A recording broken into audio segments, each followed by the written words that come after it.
Hey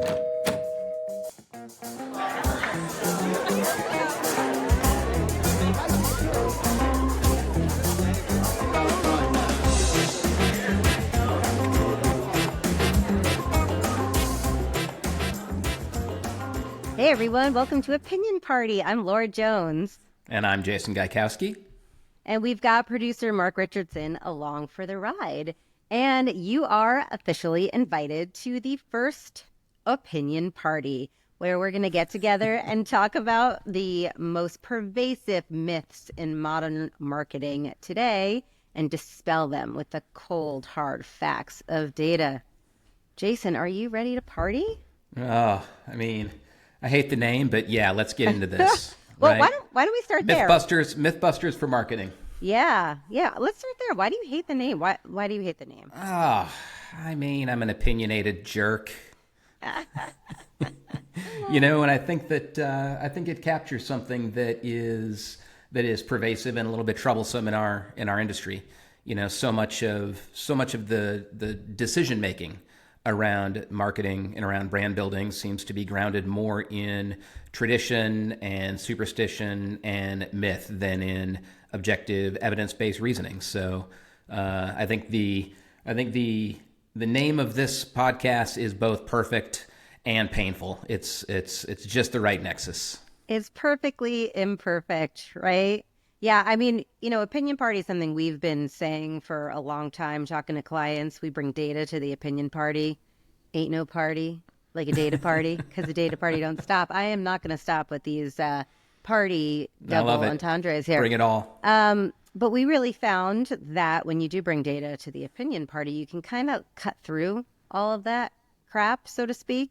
And it's really hard to argue with data and with the years and years of data, 30 years, in fact, that we have at our disposal, not only with the Brand Asset Valuator data set, but with all of the amazing academic research and research that the field is constantly keeping updated. So we're going to go with Opinion Party as much as Jason hates it. That's all right. It just might be that I'm not that social, I'm not that popular, and I'm not a guy that gets invited to parties, but that's okay. Oh, well, Jason, you are invited to this party. In fact, I guess you're kind of my co-host for this party. Co-host, co-curmudgeon, one of those things. Believe me, you bring all of the charm.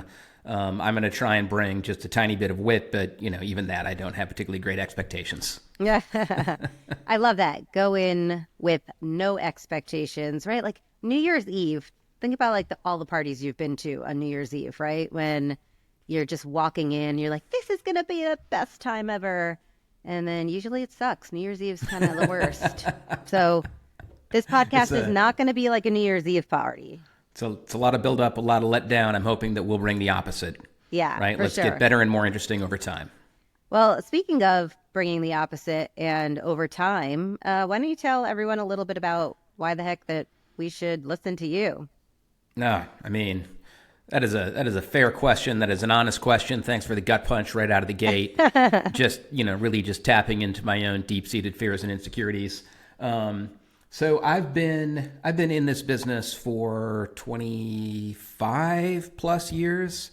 I was very, very fortunate to train with some of the founders and originators of Brand Asset Valuator, the world's largest, most comprehensive longitudinal study of brands. I'm a bit of a research nerd, but my experience isn't purely academic. I've had the good fortune of doing brand-based business consulting with some of the biggest and most important brands on the planet, ranging from Ford Motor Company, Microsoft, Children's Mercy Hospital, Goldman Sachs. And, what I've discovered along the way is I seem to have a knack for clarifying ambiguous topics. You certainly do.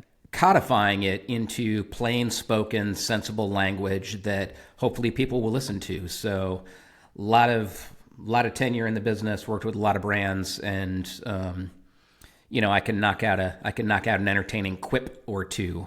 Well, amazing. And that's what I've just loved working with you, Jason, all these years, is you're not afraid just to kind of come in and be like, what are you all talking about? Don't you see what's actually going on here? And I've always really appreciated that about you. You know, you're not afraid to come in and blow it all up. And I think that's going to make this really interesting. I may have actually said to a client years ago, this is true. That may be the dumbest thing I have ever seen or heard. And thank goodness it was well received. They were a great client, and they were open to a counter perspective that kind of knocked them out of doing for the sake of doing and really digging in and starting to think for the sake of thinking. Yeah. I mean, that sounds like a pretty strong opinion to tell someone that's the dumbest thing. Is there anything else that you find is helpful when kind of bringing your opinion to the party? That Well, it wasn't so much of an opinion. It was backed by evidence, and it was just wildly difficult to rationalize what was going on when one considered the evidence with even a modicum of care and caution. I think that has been throughout a long tenure now. One of the things that I find unfortunately endemic to the industry is many of the people who make many of the most important decisions in and around brands are often the people who are least interested in what the research has taught us about how brands are built and how you create economic value and competitive advantage. And it's not their fault. We have an industry that's built on apprenticeship, and an awful lot of how we work is grounded in history and tradition. oral But history and tradition, nonetheless, oral right? history and tradition, certainly not documented history and tradition. But the evidence is mounting, and the evidence is increasingly conclusive that there are better ways of going about business. And so I think anything that people like yourself and I can do to pave a better way is just going to be better for our industry, better for our people, better for our clients.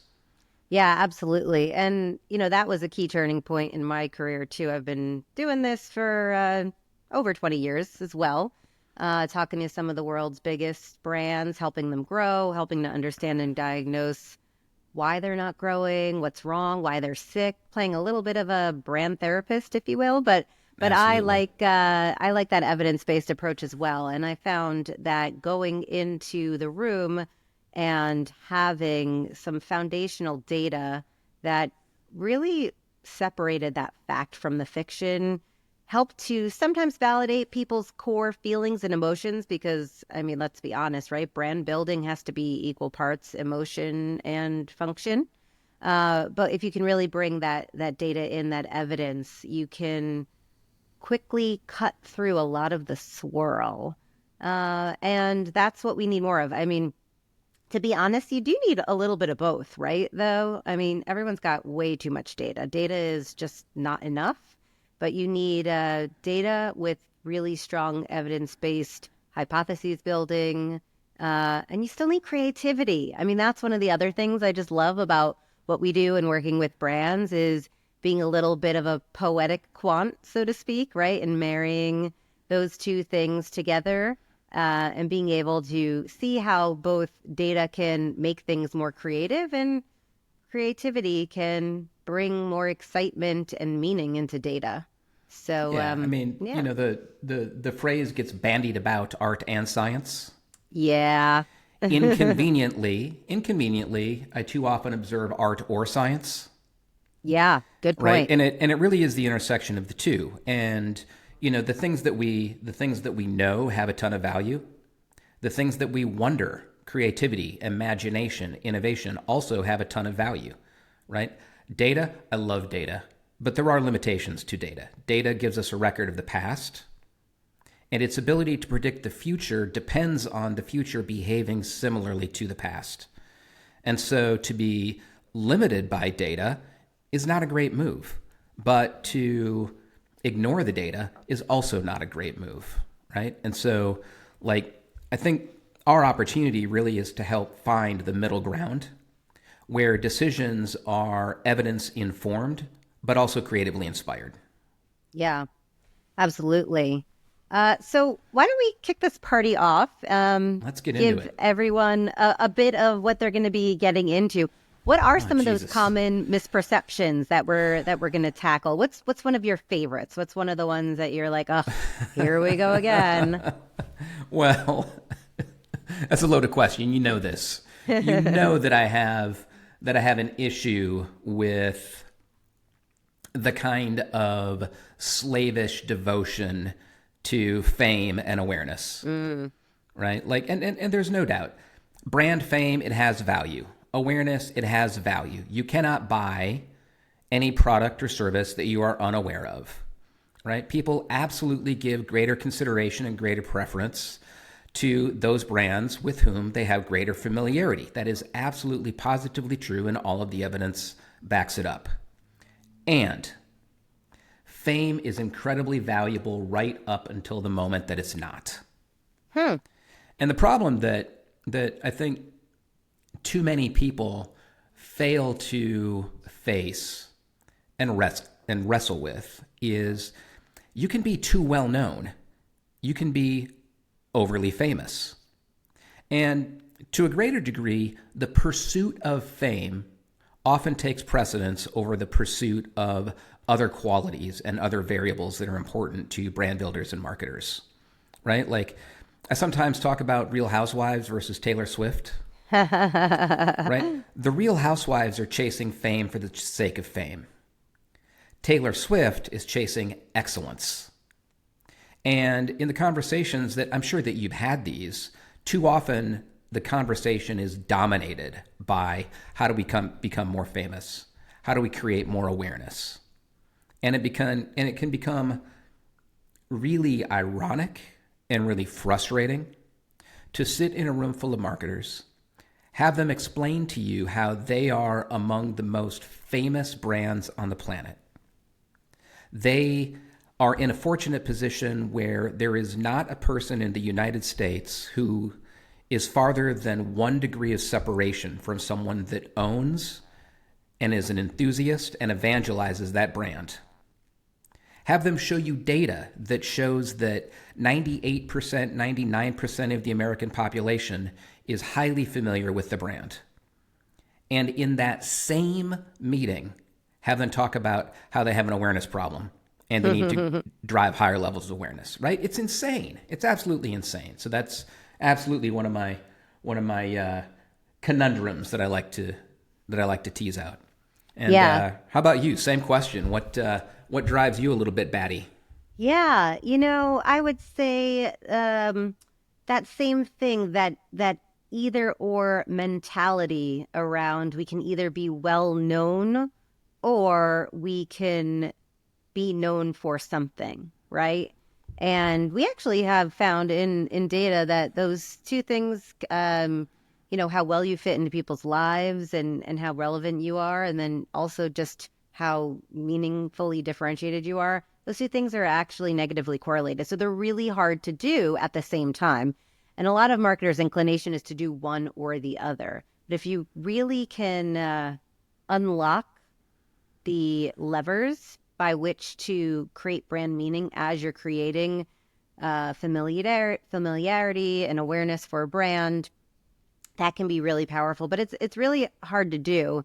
There's also the pervasiveness, wanting to be single-minded, and also the idea that simplicity is synonymous with single-mindedness. I think those two things oftentimes can really do a brand a disservice because you end up getting, really repetitive brands, right? And Yeah. it's not good if you are known for one thing and then all of a sudden people don't like what that thing is, or you're on the wrong side of culture, then overnight you can lose a lot of equity and momentum for your brand. So, yeah. And, to that point, actually, to build on that, I've been really, a lot of clients come to us and they want to understand, and not only understand, but they want to capture their brand, right? Brand guidelines. Yeah. They want to write it all down. They want to put it in a little bottle and stick it in and ship it off into the ocean, right? And spend 6, 8 months writing this document. And then here it is. And then they want everyone to implement those brand guidelines and all sorts of, similarity. And, I kind of have a little bit of a different point of view on that. If brands are living organisms, I'm kind of the nature that says burn your brand book, right? The minute you put something down in writing, it changes. And I think that there's a lot of work to be done in our field, in the way that we talk about building brands, capturing brands, the essence of brands, and acknowledging that brands are agile things that are constantly evolving and in flux. And how do you keep consistency, but also how do you create room for the ever evolution of the nature of brands, just like people, right? If I were Absolutely. to pin you down today and say, Jason Gaikowski hates superstition. I mean, I don't know. Do you have any superstitions about any of your teams or anything you follow? There's got to be a little superstition in there that seeps in. I'm out. I'm out on superstition, right? I'm absolutely out on superstition. But the point you make, is so true. Look, consistency is good, all right? Because consistency allows people to know what to expect. When people know what to expect, then they know how to make a decision on whether to buy. Consistency is great. Consistency with no capacity to change, evolve, or surprise makes you overly predictable and boring, right? Mm-hmm. It's no different than the relationship that one might have with a long-term partner. It's good to be consistent. It's good to be reliable, but it's also good to be interesting, exciting, and a bit spontaneous, right? Keep them guessing. So keep them guessing, right? And, your earlier point where brand builders get caught in this trade-off, false premise, by the way, between building meaning and building fame.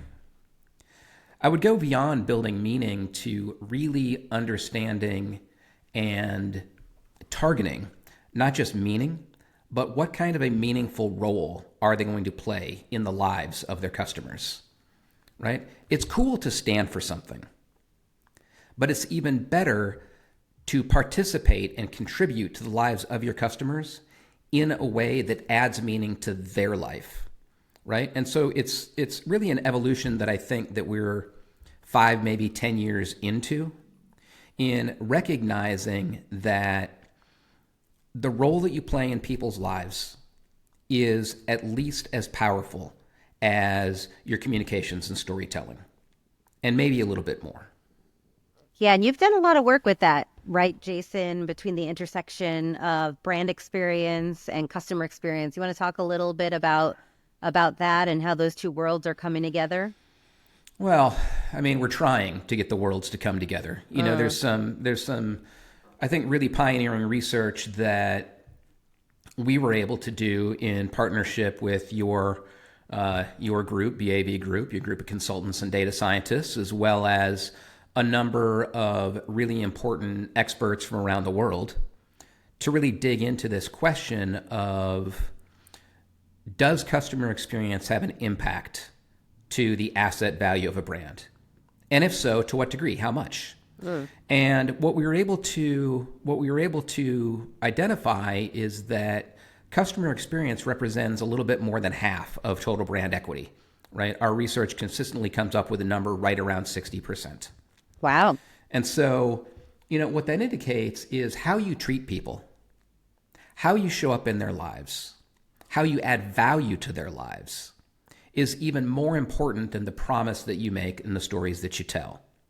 And moreover, research that Kantar did a couple of years ago, they find the numbers even a little bit higher. They find the customer experience represents 75% of total brand equity. Now, when you dig into the data and you dig into the analysis, the difference between their research and our research is that they are classifying experiential marketing as part of customer experience, and we are classifying experiential marketing as part of brand experiences, right? But no matter how you slice it, a brand's actions in the world have a larger impact and generate more value than the stories that they tell and the advertising that they run. Yeah, it's kind of like, don't tell me, show me, right? Show me and tell me, Yeah. right? And I don't know how far we gonna want to go down this rabbit hole. We're going to go down all the rabbit I holes love in the this rabbit party. holes. Oh, yeah. You know, I've really come to the strong perspective that brands would be far better off really identifying what are the qualities of the experience that customers most appreciate, most perceive as special, different, and better than the alternatives, and use that as the foundation for rich, creative storytelling. Mm. Right? This is rather in opposition to what often happens, where it's about creatives trying to identify something in the zeitgeist and tell that story, and then maybe try and figure out after the fact, can the organization deliver against that story that's just been told? Right? That's a really great point that you bring up. And it reminds me of another pervasive kind of marketing, let's call it a trend, right? Because there's myths, there's also trends. Yeah. Purpose. Purpose marketing. You could not throw a rock in the mid 20 teens without trying to develop, diagnose, clarify a brand's purpose. And it got some brands into a little bit of trouble, I think, right? Kind of overreaching, overstepping. Yeah. I mean, you know, there's been over the past 20 plus years that championing and standing for a higher cause is a path to business value. You know, what we've seen coming out of Michael Porter, big business thinker at the Harvard School of Business, he's become a very, very strong proponent of the notion that business is a more powerful mechanism for addressing social problems than philanthropy. Mm. And that there is an awful lot of business value to be mined at the intersection of what's good for the world, what's good for people, and what's good for the business, right? Because if you can create a profit by tackling a social issue, that profit allows you to scale in a way that philanthropic endeavors just simply don't. So, like, there is a lot of evidence that, you know, purpose can be an engine of value creation. Absolutely. But, There's always a but with Jason. but, when purpose is a platitude, when purpose becomes a set of nice sounding words written into an organization's vision and mission, when it's written into the roof of a brand house or at the top of a brand pyramid or at the center of a brand onion, and then marketers go about the business of telling stories that align with the purpose, when the operations of the business are misaligned with the purpose, people figure that out, right? When the actions of the business are misaligned or in frankly just contradicting the purported purpose, it becomes a real problem. It becomes very, very quickly becomes brand baggage. Yeah. Brand baggage. Right? There's a lot of brand baggage. And I think there's a lot of a misunderstanding about just how cross-functional true brand transformation really is. I mean, you mentioned when you touched on all of the different ways that a brand could, behind the scenes, be not living up to what it's promising to its customers or its prospects. A lot of that has to do with how the organization is structured, how teams are run, what are the myths and cultures within their own organizations. And do you have any words of wisdom for marketers? They're kind of in those situations where they're being tasked with moving or even changing or revitalizing a brand, and having to kind of push that rock up the hill of making real business organizational change. I God, I love this question. You know, it is my strong perspective that the business of brand building is as much or more about operations as it is about communications. Mm. Right?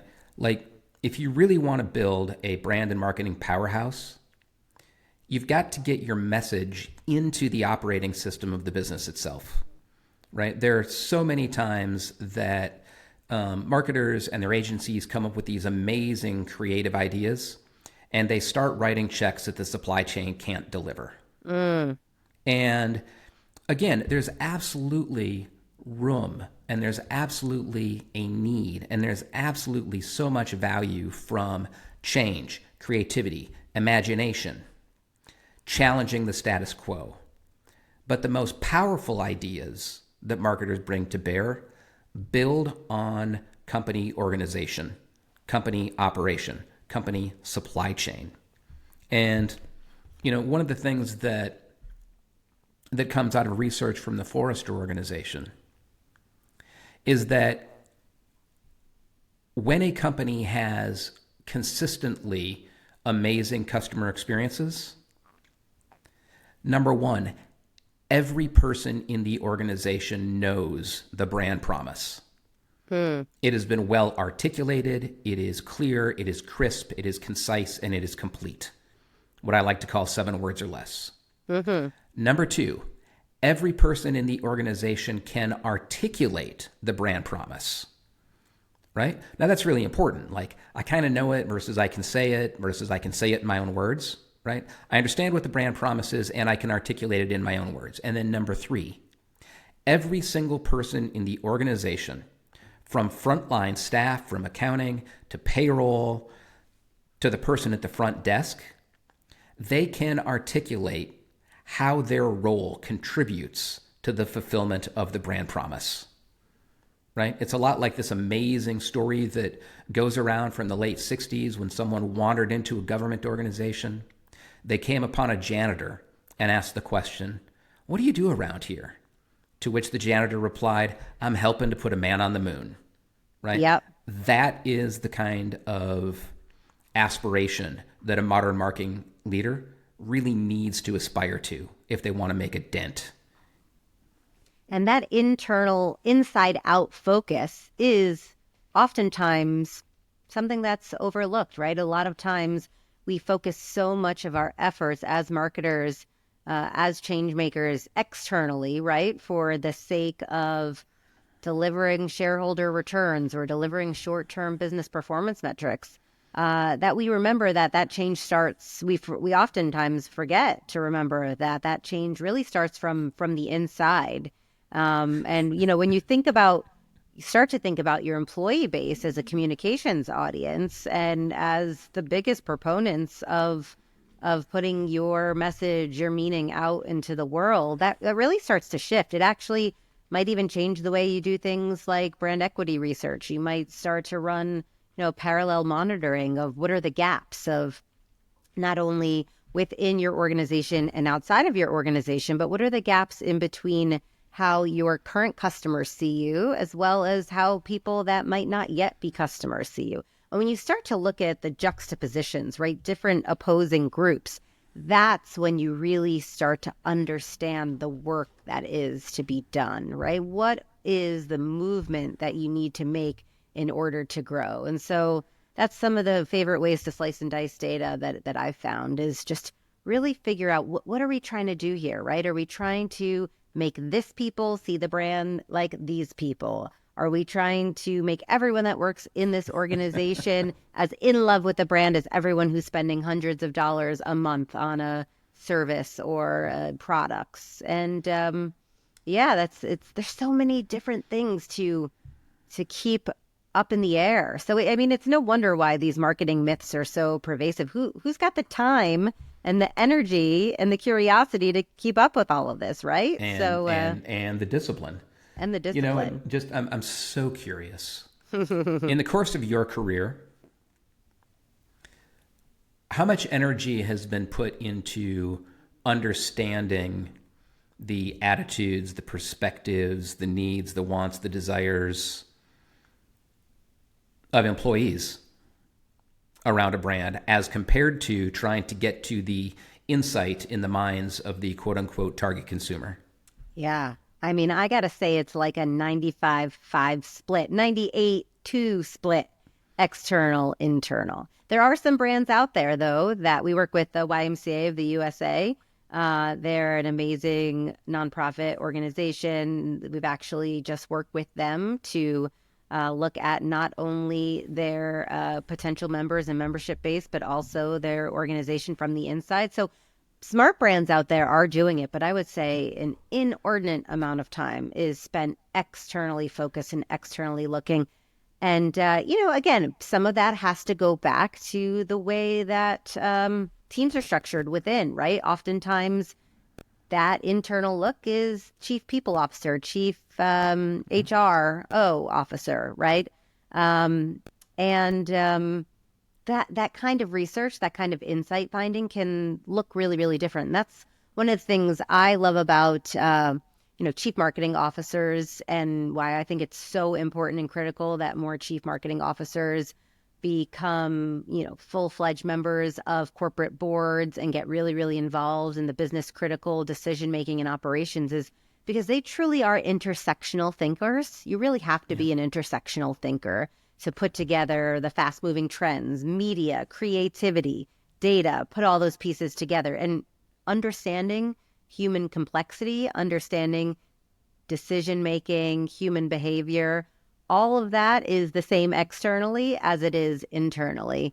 There were some really great examples. I think probably about a decade ago, when Antonio Lucio at HP was brought in, and also later at Facebook, he was one of the chief marketing officers that really was probably the first to start to combine both the internal and the external viewpoint. But, it can be really tricky, right? Because those lines, those swim lanes, as sometimes we like to call them, are etched in really deep into corporate cultures. And a lot of times it's kind of like you stay in your lane and I'll stay in my lane, or really just those jobs are too big to do it all with one person. But in really cross-functional leadership teams where, people and people teams are as much looking outside as, how are these policies that we're going to put into place? How are these benefits going to reflect out our values of what we stand for, and what impact is that going to have onto people that might be interested in buying our products and services? And then the same way, that marketers can say, what messages are we putting out there in the marketplace? And are we really living up to those values internally? So, I gotta say, it's all pretty simple. It comes down to communications, right? What we're all here to do is be excellent communicators and do that and live up to that, and not only think that just communications needs to be this formal, highly campaigned and planned out thing. It's actually talking to people. It's actually sitting down, connecting, understanding where people are coming from, having empathy, right? And none of that should start or end with the consumer. It really needs to be both internal and external. No, for sure. And I think it's one of the great missed opportunities of the past and one of the great available opportunities for the future, right? Because too often the barriers to true collaboration between, say, a chief people officer responsible for building the internal culture of an organization and a chief marketing officer responsible for building a culture for the organization externally, they are separated by different histories. They are separated by different traditions. They are separated by different belief systems, mental models, experiences, different motivations, right? And it's not just communication. It's about building bridges between different motivations and even different assumptions about the world, right? Like, I see this everywhere right now with marketing organizations and customer experience organizations. Everyone will agree you should brand the experience and experience the brand. Everyone will agree that a brand is a promise and the fulfillment of an experience for customers. Everyone will agree to that. Yet when you look at how organizations organize and structure their talent, marketing teams and CX teams are separate organizations. They're siloed. Oftentimes they compete or even fight like cats and dogs. And yet they both have a stake in the healthy growth, development, and profitable performance of this shared asset called brand. And it's really, really hard to create the tools and create the means that allow them to collaborate effectively when, on one hand, marketers' highest ambition, a Super Bowl spot. You've got one shot to get it right. You have to get it right the first time, right? That is an operating premise that is shared by marketing creatives everywhere. I want to do a Super Bowl spot, and man, I got one shot. It's got to be right. Customer experience professionals are different, right? You may be familiar with the quote from Reid Hoffman that if you're not a little bit embarrassed when you first ship your product out the door, you're not moving fast enough, right? Customer experience are ingrained in this idea that not only should you not aspire to quote unquote get it right the first time, that is implausible, if not impossible, even as a goal. So a customer experience assumption about the right way to work is get a prototype out there, get it going, test, learn, iterate, evolve, and it gets better and better and better over time, right? And that's just a single example of a whole host of beliefs that are entrenched in different disciplines that evolved independently that we're now asking to collaborate, right? Yeah. And it's no different than the kind of collaboration we need to unleash between chief people officers and chief marketing officers.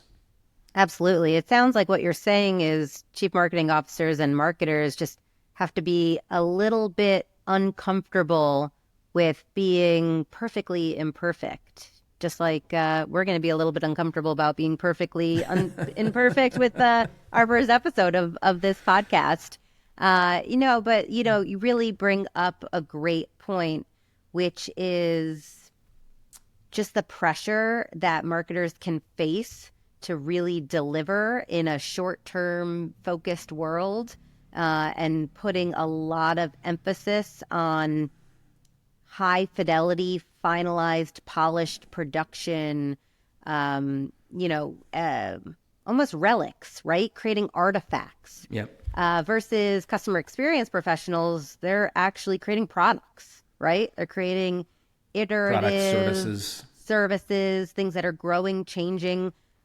People expect there to be updates, new releases, bugs are going to happen, fixes. And what an interesting concept if we actually lifted and shifted that mentality into communications, right? What if you saw version 1, 2, 3, and we all know we've been through probably rounds and rounds of creative testing. What if instead of spending 6 months getting it perfect, we put it out there kind of not all the way there, and saw what happened and got feedback and continued to evolve it. I mean, it's a really interesting idea from a messaging perspective and taking some of those principles. I mean, now you're tapping into another one of my pet peeves. Organizations, they seem to insist, and again, I think this is habit, I think it's tradition, I think it's just acceptance of the way we do things is the way we've always done things. Yep. Which is, I'm going to design my brand campaign to the nth degree. I'm going to test the bejesus out of it. And then I'm going to launch it into highly expensive, slow-moving media. Then, after it's launched into very expensive, slow-moving media, then I'm going to extend it into inexpensive, fast-moving media. We're going to start on television and then eventually make our way to Instagram. Or we're going to launch simultaneously on television and on Instagram after we've done all of the creative testing on the television spot. I'm like, this has been driving me crazy for at least a decade. Like, why not run experiments on cheap, fast-moving media like social? Figure out what works in the real world rather than in the testing lab, and then take the creative ideas that perform best in the real world and scale them to more permanent, slower moving, more expensive media forms. Yeah, and that's exactly what the direct-to-consumer businesses, the startups, Right? all of the new age, we'll call them brand, that aren't so new age anymore. that's really what's upended our industry, right? And upended a lot of the legacy marketers, the legacy products.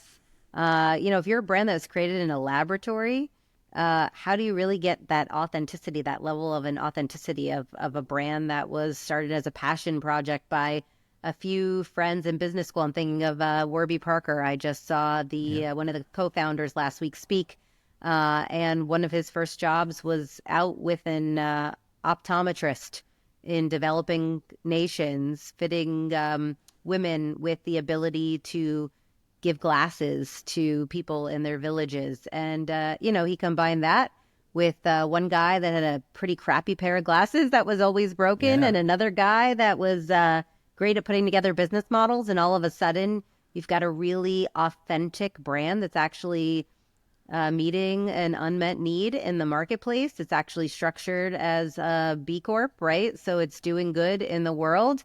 It's really hard for the legacy companies to compete with something like that was engineered and architected from the ground up. But it's not impossible. And that's, I think, a lot of times where really understanding your brand through the lens of data can come in handy. Because if you know where you are and what's actually going to drive meaningful movement, then you can develop a strategy to get there. Absolutely. Understand your assets and then deploy your assets. Understand your weaknesses and shore them up or accept them. Right? Absolutely. There's an automotive company that I'm aware of right now. They are chasing a segment leader, but in the pursuit of chasing a segment leader, they are absolutely abandoning and evolving away from a really, really profound and powerful heritage that is authentic to them. And I don't know how the story will end, but I think there's some real evidence that suggests that it may not be a case of all's well that ends well. Well, we'll see about that. And, you bring up some story ending. I think this chapter is getting close to the end. So I want to kind of start to close this up with a final question, which is Final question. let's put some intentions out into the universe. If you could have any guest onto Opinion Party Podcast, if you can invite anyone to this party over the course of our episodes, who would it be? Who do we want to manifest? Look, I'm not shy. I want Galloway. Yeah. I want Prof G. I'm interested to both chat, but perhaps even spar a little bit with the maestro, the big dog. Ooh, I'd pay money to see that. No, that'd be great fun. But you know who else I want to talk to? And I don't know if it's even possible, but I would love to talk to Adam Morgan or one of his disciples. I think that eating the big fish to this day still has a lot of important lessons. Yeah. But I also think that it's an ideology that might be ready for eating the big fish 2.0. And I'd be really, really curious to explore what remains relevant, what remains powerful, and what maybe is ready for an update. How about you, Laura? I love that. Who's on your wish list? Well, you brought up the Real Housewives earlier in this episode, and bravo. My head is going to Ryan Serhant, actually. He has really stealthily become, quite the marketing expert, seemingly, right? He's, of course, if you think about Ryan Serhant, I don't know anyone that's seen Owning Manhattan. That was the first time I came across the wonderful world of that ecosystem. But he's got a platform, and I think that cannot be understated. And really, what is the best way to build a brand is to build it horizontally and to build it meaningfully so it can operate across many different dimensions. So there's probably a lot of people that know Ryan Serhant as a real estate agent, right? There's a lot. He also has an entire academy for selling and for real estate agents, and just in general, an ethos about how to sell, how to do business. He also has a gigantic kind of influencer type presence on social channels, et cetera. And he's actually fundamentally shifted the way that a pretty traditional industry like real estate approaches its own generally accepted principles of marketing, right? He has built a studio within his new company, and they Yep. actually, all of the way that they market their properties, all of the way that they appeal to new clients, they really woke up and understood, whoa, this market has shifted. The people that have money in this country and the types of people that those people are has shifted. And we want to be on the cutting edge and in the new wave of that. And they just really, and he in particular has built it from the ground up. So I'd love to talk to Ryan and just see, where that goes and what marketers in other industries can learn from him. So, No, so that's we'll fantastic. see. We'll see. I tell you, I'm going to throw one last one out there, and you bring it to mind, talking about Ryan. Ryan Reynolds, get your butt in here. Okay. Ryan, Yeah. Ryan Reynolds, come on Yes. down. We want you here. Another multi-platform, really storyteller, right? I mean, after all, isn't that what marketing is? Storytelling with a point of view backed by a little bit of data. And the guy's built a disruptive agency, and I think he might be one of the most interesting brand builders going today. So, Ryan Reynolds, if you didn't like the event, you hear this, come on down. All right. Okay.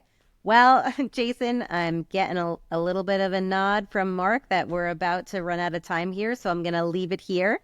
I hope everyone listening had as much fun at this party as we did. And if you've enjoyed yourself, remember to hit the subscribe button and leave some comments. You can find all of our VIP content in the show notes, as well as on our podcast website, www.theopinionparty.com. And if you want to dig deeper into some of the data that you are going to hear on upcoming episodes, head over to bavgroup.com and vml.com, our show sponsors' websites. So thanks everyone so much for joining Opinion Party, and we'll talk to you next time. Bye, everybody. Thanks, Laura. It's been a great party. See ya. It's been fun. Ciao. Take care.